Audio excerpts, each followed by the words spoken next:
मैं आपको एक बात बताऊं, परमेश्वर ने जो सेवा का काम दिया है, जो परमेश्वर की सेवा है, इससे बड़ा और कोई काम नहीं हो सकता। परमेश्वर के वचन से बड़ा और कोई काम नहीं हो सकता। परमेश्वर ने अपने वचन के अंदर इतने सारे कैरेक्टर्स, इतने सारे हीरो, मैं इनको कहता हूँ फेथ के हीरो, विश्वास के जो हीरो हैं, उन हीरो के नाम लिखो। लगभग 1000 से ऊपर ऐसे लोग इस वचन के अंदर या बाइबल के अंदर पाए जाते हैं जिन्होंने परमेश्वर के वचन की सेवा को अपने जीवन में सर्वप्रिय जाना। आमीन।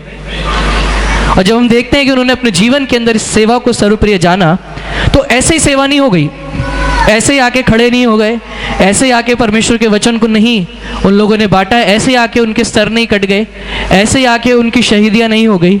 उसके पीछे उन्होंने कीमत चुकाई थी, उसके पीछे उनका परिश्रम था, उसके पीछे उनके दिन रात की प्रार्थनाएं थी, उसके पीछे उनका परिवार था, उसके पीछे उनकी ऐसी बहुत सी परिस्थितियां थी या ऐसी बहुत सारी बातें थी जिसके द्वारा उन्होंने अपने जीवन को परमेश्वर की सेवा के लिए दे दिया, और आज उनका नाम इस बाइबल के अंदर पाया जाता है। आमीन। आपको पता है एक और खुशखबरी ये है कि आप सब जितने भी एक एक जन जो प्रभु के नाम पे विश्वास करता है, आपका नाम भी एक ऐसी किताब के अंदर लिखा गया है जो किताब अंत समय में खोली जाएगी। आमीन। और उस किताब का नाम है जीवन की पुस्तक। उसमें से नाम खोले जाएंगे और उसमें नाम लिखे रहेंगे। लेकिन डरने और घबराने की बात नहीं है, वो दंड के लिए नहीं होंगे, क्योंकि जो यीशु मसीह में उन पे दंड की आज्ञा नहीं है। लेकिन कौन? जो यीशु मसीह में है, जो यीशु मसीह में है। कैसे आप यीशु मसीह में हैं? जब हम उसके ऊपर विश्वास करते हैं, जब हम ये कहते हैं कि वो हमारा परमेश्वर है, जब हम कहते हैं कि उसने हमारे लिए अपनी जान दी, जब हम ये कहते हैं कि मैं विश्वास करता हूं कि परमेश्वर तू ही मेरे लिए क्रूस के ऊपर मेरे पापों के लिए मारा गया और गाड़ा गया और तीसरे दिन जीवित हुआ और फिर से मुझे लेने आने वाला है। पौलुस कहता है मैं परमेश्वर के वचन का पूरा पूरा प्रचार करता हूं। हम में से बहुत से लोग अधूरा प्रचार करके चले आते हैं। हम अपने जीवन को सबसे पहले रख देते हैं कि मेरे जीवन में ये हुआ, मेरे जीवन में ऐसा था, भैया मेरे जीवन में मुझे देखो, मैंने ऐसा किया, मैंने ऐसा किया। नहीं, लेकिन परमेश्वर का वचन कहता है, पौलुस बाद में अपनी गवाही शुरू करता है, लेकिन सबसे पहले अपने सृजनहार के विषय में वो लोगों के साथ बात करता था। आमीन। एक ऐसा ही कैरेक्टर जिसको परमेश्वर ने अद्भुत रीति से अपनी सेवा के अंदर चुना, और न केवल चुना लेकिन वो परमेश्वर के मन के योग्य भी व्यक्ति था। क्या नाम है उसका? दाऊद।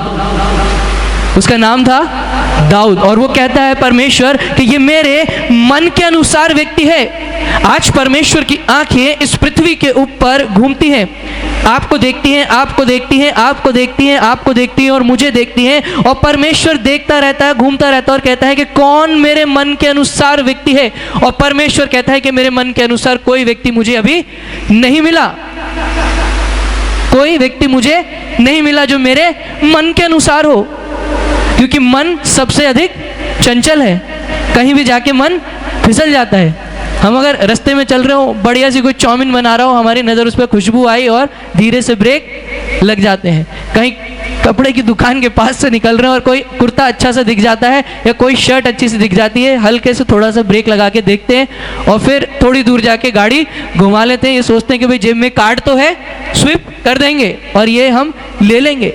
मन सबसे अधिक चंचल यदि कोई है तो मन। इस व्यक्ति के जीवन के अंदर भी ऐसी बहुत सारी घटनाएं घटी। एक छोटा सा व्यक्ति लेकिन परमेश्वर के लिए एक उपयोगी जीवन। एक छोटी सी हाइट वाला व्यक्ति, नाटा सा, जिसे दाऊद कहते हैं, बहुत छोटा सा था। जब वो दाऊद गोलियत के सामने खड़ा होता है तो ना तो बल से ना शक्ति से, लेकिन परमेश्वर की आत्मा से वो विजय प्राप्त करता है। आमीन।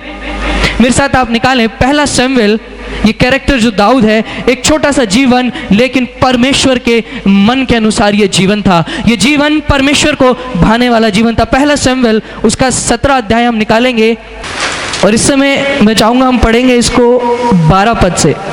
लिखा, दाऊद यहूदा के बेतलेहम के उस एप्राती पुरुष का पुत्र था जिसका नाम यिशै था, और उसके 8 पुत्र थे। और वह पुरुष शाऊल के दिनों में बूढ़ा और निर्बल हो गया। यिशै के 3 बड़े पुत्र शाऊल के पीछे होकर लड़ने को गए, और उसके तीनों पुत्रों के नाम जो लड़ने को गए थे, अर्थात ज्येष्ठ का नाम एलियाब, दूसरे का नाम अबीनादाब और तीसरे का नाम शामा था। सबसे छोटा दाऊद था।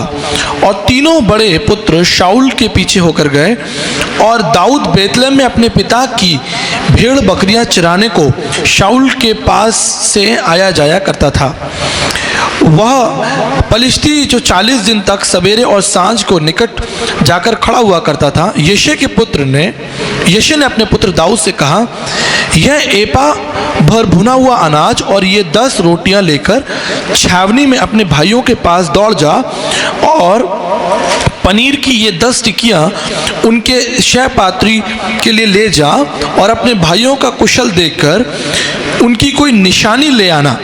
शाऊल और तेरे भाई और समस्त इजरायली पुरुष एला नामक तराई में पलिश्तियों से लड़ रहे हैं। अतः दाऊद सवेरे उठ भेड़ बकरियों को किसी रखवाले के हाथ में छोड़कर यशे की आज्ञा के अनुसार उसने वस्तुओं को लेकर चला।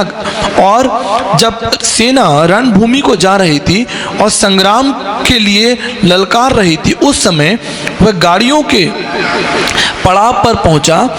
तब इजरायली और पलिश्तियों ने अपनी अपनी सेना अपने सामने पाती बांधी। एक दृश्य आपके सामने है कि वो छोटा सा दाऊद, वो लड़का कौन था? यिशै का पुत्र था। और ये कितने भाई थे?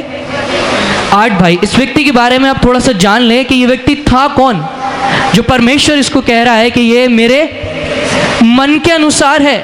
स्वयं परमेश्वर, सृष्टिकर्ता परमेश्वर इस बात को कह रहा है। जब वो पृथ्वी पर अपनी आंखों को घुमा के देखता है तो परमेश्वर कहता है कि ये व्यक्ति मेरे मन के अनुसार है। एक भरे पूरे परिवार के अंदर ये रहा करता था। और इसके कितने भाई थे? 8 भाई। और उन 8 भाइयों में सबसे छोटा लड़का, 17 साल का लड़का, वो 17 साल का लड़का जिसको उसके पिता ने, भाइयों ने अयोग्य ठहरा दिया, परमेश्वर कहता है कि ये मेरे मन के अनुसार है। ये मेरे मन के अनुसार है। इसको क्या काम दिया? ये भेड़ बकरियां चराया करता था। इसका पिता कहता था भैया सुबह ये भेड़ बकरियां लेके जा, जंगल में इनको चरा के ला, और शाम को वो भेड़ बकरियों को लेके आता था। और उसके भाई क्या करते थे? उसके भाई युद्ध लड़ते थे। वो जाते थे, अच्छे हट्टे कट्टे लंबे चौड़े थे। और वो कहाँ जाया करते थे? युद्ध चल रहा था। शाऊल उस समय राजा था इजराइल का राजा कौन था? शाऊल। और वो शाऊल पलिश्तियों से लड़ रहा था और उसके भाई लोग कहाँ पर थे? युद्ध भूमि के अंदर। और दाऊद कहाँ पर था? भेड़ बकरियों को चरा रहा था। अगर आप इससे पहले और स्टोरी को देखें कि कैसे परमेश्वर दाऊद को सामने लेकर आता है, तो जब उसका अभिषेक किया जा रहा था तो एक एक करके 6 भाई लेके गए। शमूएल नामक एक नबी था, परमेश्वर का सेवक था। जब वो उनको राजा बनने के लिए या आगे आने के लिए, भविष्य में इजराइल का लीडर बनने के लिए खड़ा करता है, तो शाऊल बोलता है कि एक एक लड़के को लेकर आ। और वो प्रार्थना करता है, वो कहता है ये भी नहीं है। कौन नहीं है? पहला पुत्र क्या नाम था उसका?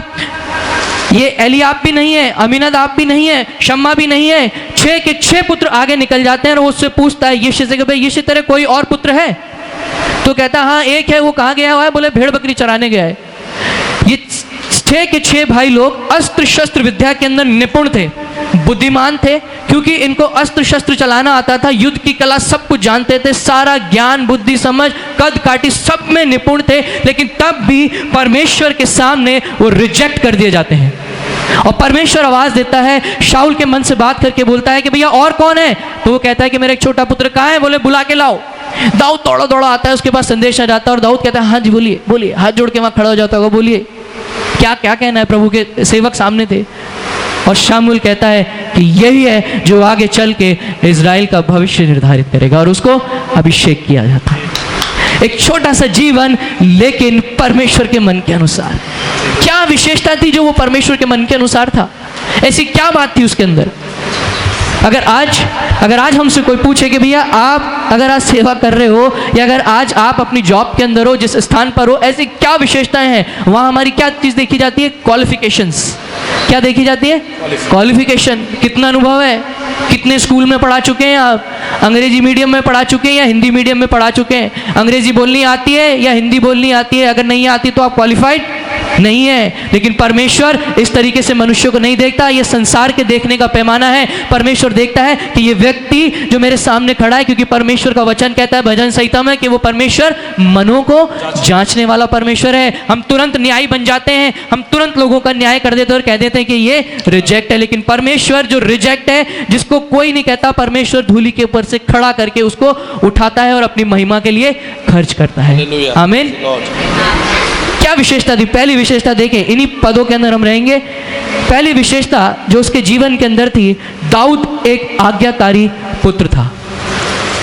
17 साल का जवान लड़का, लेकिन एक आज्ञाकारी लड़का। 17 साल का छोटा सा लड़का। 17 साल की उम्र कितनी होती है? बहुत छोटी सी उम्र होती है। 17 साल में केवल क्रिकेट का बैट पकड़ना आता है या बाहर घूमना आता है। परमेश्वर की सेवा और परमेश्वर के कार्यों से कोई मतलब नहीं होता। लेकिन ये छोटा सा लड़का परमेश्वर के मन के अनुसार था। इसकी विशेषता थी कि ये एक आज्ञाकारी पुत्र था। अगर आप देखें 17 पद से देखें, यहाँ लिखा है, इसी में रहेंगे इसी अध्याय के अंदर, 17 अध्याय में 17 पद। यिशै ने अपने पुत्र दाऊद से कहा, ये एपा भर भुना हुआ अनाज और ये 10 रोटियां लेकर छावनी में अपने भाइयों के पास दौड़ जा और पनीर के ये 10 टिकियां उनके सहस्त्रपतियों के लिए ले जा और अपने भाइयों का कुशल देखकर उनकी निशानी ले आना। शाऊल और तेरे भाई और समस्त इजरायली पुरुष एला नामक तराई में फलिस्तियों से लड़ रहे हैं। दाऊद को बुलाया जाता है, वो भेड़ बकरियां चरा रहा था। उससे कहा जाता है कि भैया आजा, किसी के हाथ में छोड़ दे, क्योंकि तेरे भाई वहां भूखे हैं, क्योंकि खाली पेट भजन नहीं होता और खाली पेट युद्ध भी नहीं होता। परमेश्वर ने कहा भैया बुला के लाओ। और ये पनीर, पहली बार सुन के बड़ा अच्छा लग रहा होगा पनीर, नहीं तो सब ये कहते हैं यीशु मसीह ने क्या खिलाई? मछलियाँ खिलाई है ना। लेकिन यहाँ क्या बढ़िया चीज़ जा रही है, पनीर जा रहा है, टिक्कियाँ जा रही हैं, और क्या कहा जा रहा है कि भाई लेके जाओ और वहाँ पर देखे आओगे वो खाएंगे। दाऊद कहता कि नहीं, मैं नहीं आ रहा, क्योंकि मेरी भेड़ बकरियों को वहाँ चराने वाला कोई नहीं है। उसकी एक आज्ञाकारिता के कारण उसने जीवन को अपने अंदर भर लिया, अपने भविष्य को उसने निर्धारित कर लिया। उसने अपने पिता की बात को टाला नहीं, उसने टाला नहीं, और वो तुरंत दौड़ के आया और जितना भी कुछ उसे दिया गया था वो लेकर कहाँ चला गया? मैदान में। और मैदान में जाकर अपने भाइयों को वो दे के आया। फिर दौड़ के आया। वो उसके दिमाग में यही चिंता होगी, अरे मेरी भेड़ बकरियां कौन चरा रहा होगा वहाँ, कौन देख रहा होगा, मैं जिसके हाथ में सौंप के आया वो क्या कर रहा होगा। और तुरंत दाऊद वहाँ पर जाता है। नीति वचन 6 अध्याय 20 पद एक बार आप मेरे साथ पढ़ें। उसकी आज्ञाकारिता का फल क्या हुआ? जब हम आज्ञाकारी होते हैं, जब हम ओबीडियंट होते हैं, परमेश्वर हमें क्या फल देता है? नीति वचन 6 अध्याय 20 पद। किसी के पास बाइबल का पुराना ट्रांसलेशन हो तो जरूर पढ़ दें एक बार। नीति वचन 6 अध्याय 20 पद। हे मेरे पुत्र, मेरी आज्ञा को मान। हे मेरे पुत्र, मेरी आज्ञा को मान और अपनी माता की शिक्षा को ना तज। और अपनी माता की शिक्षा को मत तजना। इससे ऊपर अगर आप पढ़ेंगे एक और ट्रांसलेशन में वहां आया है, मेरे पुत्र अपने पिता की शिक्षा को सुनना और अपनी माता की शिक्षा की ओर अपने कान लगाना। तब क्या होगा? तब तू जीवन पाएगा। आज हम कितने आज्ञाकारी हैं अपने जीवन के अंदर? यदि हम आज्ञाकारी होंगे तो परमेश्वर से हमें प्राप्त होगा। यदि हम आज्ञाकारी नहीं होंगे तो हम रिजेक्ट कर दिए जाएंगे, हम अलग कर दिए जाएंगे। चाहे आपके पास कितना अच्छा ज्ञान हो, चाहे आपके और मेरे जीवन के अंदर कितनी अच्छी चीजें हो, आज हम किन चीजों में आज्ञाकारी हैं? जल्दी से हम लोग प्रार्थना कर लेते हैं, जल्दी से हम लोग चंगाई प्राप्त कर लेते हैं, सारी चीज कर लेते हैं। प्रभु यीशु मसीह से कहते हैं कि प्रभु तू ऐसा कर देगा तो मैं ऐसा कर दूंगा, अगर ऐसा हो जाएगा तो मैं ऐसा कर दूंगा। प्रभु के सामने शर्तें, प्रभु के सामने सारी चीज हम रखने के बाद भी प्रभु के सामने हम खाली हाथ आ जाते हैं। और प्रभु से हम क्या कहते हैं कि प्रभु आपने मेरी वो वाली बात नहीं सुनी, प्रभु वो वाली रह गई बस। अक्सर एक बात यहाँ से बताई जाती है और कहा जाता है कि जब कार होगी तब मैं आऊँगा, जब मैं आऊँगा। लेकिन वो कार जब बेकार हो जाएगी फिर कि प्रभु अभी तो वो ठीक नहीं है, अभी मैं नहीं जाऊँगा। आज्ञाकारिता के कारण, अनाज्ञाकारिता के कारण हमारे जीवन के अंदर कंगाली आना शुरू हो जाता है। अनाज्ञाकारिता के कारण अलगाव आ जाता है, परमेश्वर के साथ हमारा अलगाव हो जाता है, परमेश्वर की उस योजना से हम अलग हट जाते हैं। जब हम आज्ञाकारी होते हैं तो परमेश्वर हमारे जीवन में क्या लेकर आते हैं? ब्लेसिंग्स, आशीष आपके और मेरे जीवन में आते हैं। लेकिन जब हम अनाज्ञाकारिता की ओर मुड़ जाते हैं, अगर आप लूत का जीवन देखें, उसने एक अनाज्ञाकारिता करी और वो परमेश्वर की दृष्टि से अलग हटा दिया गया, गिरा दिया गया। सदोम और अमोरा का नाम हमने कितने सुना है? पुराने नियम के अंदर बाइबल के में एक ऐसा स्थान है जहां पे सदोम और अमोरा एक जगह है, और उस जगह को परमेश्वर ने नष्ट कर दिया था क्योंकि वहां बुराई बढ़ गई थी, वहां भ्रष्टाचार हो रहा था, वहां पे नाना प्रकार का व्यभिचार हो रहा था, और परमेश्वर की दृष्टि में वो स्थान घृणित ठहरा। और परमेश्वर का दास लूत वहां पे रहता था। परमेश्वर ने लूत से कहा कि भैया तू यहां से निकल जा।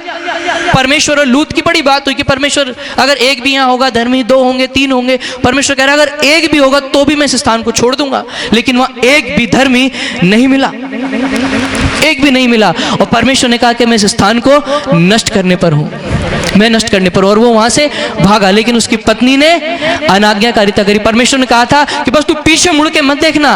परमेश्वर के दूत ने कहा था पीछे मुड़ के मत देखना, नहीं तो तू नमक का खंबा बन जाएगी। और उसने पीछे देखा और वो नमक का खंबा बन गई। अनाज्ञाकारिता परिवार को बिखेर देती है, जीवन को नष्ट कर देती है। हो सकता है हम लोग कोशिश करते हैं छोटी छोटी बातों में हम लोग आज्ञाकारी रहे, लेकिन परमेश्वर का वचन भी यही कहता है कि थोड़े में विश्वास रहेगा वो बहुत बड़ी कटनी काटेगा, बहुतों में विश्वास योग्य रहेगा। आज हम किस में विश्वास योग्य हैं? हम किस तरह की आज आज्ञाकारिता को लेके आ रहे हैं? क्या हम उस छोटे से दाऊद की तरह हैं? जो छोटा सा दाऊद 17 साल का लड़का अपने पिता की आवाज को सुनकर उस मैदान के अंदर जाता है, निडरता के साथ भागता हुआ जाता है और उस आज्ञाकारिता को पूरी करता है, क्योंकि वो परमेश्वर के मन के अनुसार व्यक्ति था। वो परमेश्वर के मन के अनुसार व्यक्ति था। अगर आप मेरे साथ निकाले याकूब 4 अध्याय उसका 7 का ए अगर हम पढ़ें तो आप वहां देखें कितनी बड़ी आशीष परमेश्वर हमारे लिए रखता है। याकूब 4 अध्याय नए नियम में आपको मिलेगा। याकूब उसका 4 अध्याय पेज नंबर 320 में, याकूब 4 अध्याय पेज नंबर 320, याकूब 4 अध्याय 7 का ए और 7 पद से हम पढ़ेंगे।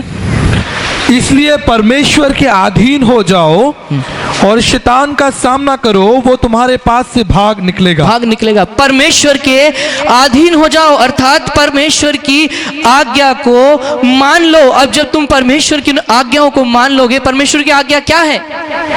क्या आज्ञा है परमेश्वर की? कई बार यहां से बोला गया, बताइए। तू अपने पड़ोसी से सबसे बड़ी आज्ञा है प्रेम रखना। क्या हम रखते हैं? हम अपने पड़ोसी से प्रेम नहीं रखते। हम अपने भाई से प्रेम नहीं रखते। हम अपने पड़ोसी से प्रेम रखते हैं? नहीं रखते। जब हम सुबह खड़े होते हैं, नहा धो के सामने आते हैं, प्रेम रखना किस तरीके से होता है? अपने समान प्रेम रखना। जब आप सुबह आईने के सामने खड़े होते हैं तो सबसे पहले बिल्कुल आईने के पास जाके चेहरे को देखते हैं कि भैया कुछ है तो नहीं, इधर उधर कोई दाग धब्बा तो नहीं है। बालों को बड़े अच्छे से हम लोग सेट करते हैं। जब शर्ट पहनते हैं तो बिल्कुल आजू बाजू से हम देखते हैं, अपने समान, अपने को हम इतना सजा धजा कर लेकर आते हैं। लेकिन जब प्रेम की बात आती है तो हम अपने समान ऐसा प्रेम नहीं करते। दाऊद परमेश्वर के मन के अनुसार व्यक्ति था, क्योंकि उसके जीवन के अंदर परमेश्वर का बीज था, परमेश्वर का वचन था। क्योंकि पुराने नियम के अंदर लिखा है कि पुराने समय में लोग अपने बच्चों के कहां पे वचन को बांधा करते थे? हाथ पे, माथे के ऊपर एक स्लेट होती थी। अब तो स्लेट दिखाई भी नहीं देती। उस स्लेट के ऊपर वो वचन लिखा जाता था और उसको शहद उसके ऊपर लगा दिया जाता था। और जब वो सुबह उठते थे उसको याद कराया जाता था। अगर याद नहीं करते थे परमेश्वर के वचन को तो उनको खाना भी नहीं मिलता था। और जब वो याद कर लेते थे उस स्लेट से वो निकाल के उस शहद को खा जाते थे। परमेश्वर के वचन को वो अंदर ले लेते। आज कितनी सुंदर और अच्छी बात है कि हमारे यहाँ बच्चे खड़े होके परमेश्वर के वचन को ना केवल एक पद, लेकिन वो बच्चे पूरे के पूरे भजन संहिता बोल देते हैं। ये बहुत बड़ी बात है, क्योंकि परमेश्वर ऐसे ही मन के बच्चों को ढूंढता है। परमेश्वर आज ऐसे ही लोगों को ढूंढता है जिनके अंदर परमेश्वर का वचन बसा हुआ है। दाऊद की ये बड़ी महत्वपूर्ण विशेषता थी कि वो परमेश्वर के वचन को जानता था, इसलिए वो परमेश्वर के मन के अनुसार व्यक्ति था। इसलिए वो आज्ञाकारिता के अंदर चला। ना तो वो कभी दाएं मुड़ा, ना कभी वो बाएं मुड़ा, लेकिन एक बार वो गिर जरूर गया। आगे हम इसकी चर्चा जरूर करेंगे। कितनी धन्य बात थी, कितना धन्य उसका पिता था यिशै, कितनी धन्य थी उसकी माता जिसने वचन को लगातार उसके जीवन के अंदर बोए रखा। आज जब ये बच्चे खड़े हो जाते हैं, कहीं भी ये बच्चे खड़े होकर बड़ी से बड़ी सभा के अंदर बोलते हैं, हमारे मन आनंद से भर जाते हैं कि हमारी कलीसिया के लोग जवान परमेश्वर के वचन को बोल रहे हैं। और इसका क्रेडिट माता पिता को भी जाता है, क्योंकि यिशै ने अपने बच्चों को सिखाया था। आमीन। आज ये आपके लिए एक चैलेंज है कि आप किस तरीके से परमेश्वर की आज्ञाओं में बने रहेंगे, उन बच्चों को सिखाएंगे। परमेश्वर का वचन कहता है कि तू परमेश्वर के वचन को अपने गले का हार बना लेना। आज हमारे गले का हार क्या है? क्या बन रहा है? दौलत बन रही है ना, जन धन योजना है ना, जन धन और खूब सारी योजनाओं के पीछे हम पड़े हुए हैं कि अधिक से अधिक हमारे पास धन हो जाए, हमारी प्रॉपर्टियां हो जाए। ये चीजें बुरी नहीं है। प्रभु का वचन कहता है कि धन सब चीजों की बुराई है, सब चीजों की जो जड़ है, बुराई की जड़ है वो धन है, लेकिन बुरा नहीं है। यदि धन नहीं होगा तो आप जिंदा नहीं रह सकोगे, लेकिन उसका लालच, उसके पीछे पड़ जाना वो एक बुरी बात है। दाऊद परमेश्वर के मन के योग्य व्यक्ति था क्योंकि वो एक आज्ञाकारी पुत्र था। दूसरी बात जो दाऊद के जीवन के अंदर थी, जो उसको परमेश्वर के मन के अनुसार बनाता था, एक जवान लड़का जिसका संपूर्ण भरोसा अपने परमेश्वर के ऊपर था। एक जवान लड़का जिसका संपूर्ण भरोसा अपने परमेश्वर के ऊपर था। दाऊद जब आगे लड़ने जाता है, शमूएल की किताब जब आप पढ़ेंगे 18 अध्याय में 45 में, देखिए क्या लिखा है। यहाँ लिखा है 43 से पढ़ेंगे। तब पलिश्ती ने दाऊद से कहा, क्या मैं कुत्ता हूं कि तू लाठी लेकर मेरे पास आता है? तब पलिश्ती अपने देवताओं के नाम लेकर दाऊद को कोसने लगे। फिर पलिश्ती ने दाऊद से कहा, मेरे पास आ, मैं तेरा मांस आकाश के पक्षियों और वन पशुओं को दे दूंगा। 45 पर दाऊद ने पलिश्ती से कहा कि तू तो तलवार और भाला और सांग लिए हुए मेरे पास आता है, परंतु मैं सेनाओं के यहोवा के नाम से तेरे पास आता हूं, जो इजरायली सेना का परमेश्वर है, और उसी के नाम और उसी को तूने ललकारा है। आज के दिन यहोवा तुझको मेरे हाथ में कर देगा और मैं तुझको मारूंगा और तेरा सिर तेरे धड़ से अलग कर दूंगा, और मैं आज के दिन पलिश्ती सेना के शव आकाश के पक्षियों और पृथ्वी के जीव जंतुओं को दे दूंगा। तब समस्त पृथ्वी के लोग जान लेंगे कि इजराइल में एक ही परमेश्वर है। दाऊद वहां खड़ा होकर बड़े विश्वास के साथ लड़ता है, और विश्वास के साथ उसका भरोसा किसी सांग पे, तलवार पे, ढाल और भाले के ऊपर नहीं था। वो किसके ऊपर बार बार कह रहा था? मैं परमेश्वर के नाम से लड़ने आया हूं, मैं उस परमेश्वर के नाम से खड़ा हूं। वो 17 साल का लड़का, छोटी सी हाइट का लड़का वहां खड़ा होकर बोलता है कि मैं अपने यहोवा परमेश्वर के नाम से आज यहां लड़ने आया हूं और मैं तेरा सर धड़ से अलग कर दूंगा। कैसे उसके जीवन में भरोसा आ गया, कितना विश्वास के साथ वो वहां खड़ा होता है। उसका भरोसा अपने परमेश्वर के ऊपर था, जिस परमेश्वर ने उस 17 साल के लड़के के जीवन में बचपन से अपने वचन को बो दिया था। तब जाके ये विश्वास आपके और मेरे जीवन में उत्पन्न होता है, जब हम इस वचन के साथ लगे रहते हैं, जब इस वचन को हम पढ़ते हैं। इसलिए बार बार एक चीज यहाँ पे कही जाती है, प्रार्थना, वचन और संगति। प्रार्थना आप कर लीजिए, संगति आप कर लीजिए, लेकिन परमेश्वर के वचन को यदि आप नहीं पढ़ेंगे तो एक अधूरापन हो जाएगा। अगर आपके सामने एक थाली लेके आई जाए, भरी हुई थाली, और उसमें रोटी ना हो, केवल सब्जी हो, तो क्या वो खाने की योग्य होगी? नहीं होगी, क्योंकि उसके अंदर रोटी तो है नहीं, अधूरी है वो। क्या सब्जी पी के खा के हम लोग जिंदा रह लेंगे? मनुष्य को जिंदा रहने के लिए रोटी, दाल, चावल, सब्जी की आवश्यकता पड़ती है। ऐसे यदि परमेश्वर के साथ आपको चलना है, परमेश्वर के साथ आपको जीवित रहना है, तो आपको परमेश्वर के साथ मिलकर प्रार्थना, वचन और संगति को अपने जीवन के अंदर लेके आना होगा।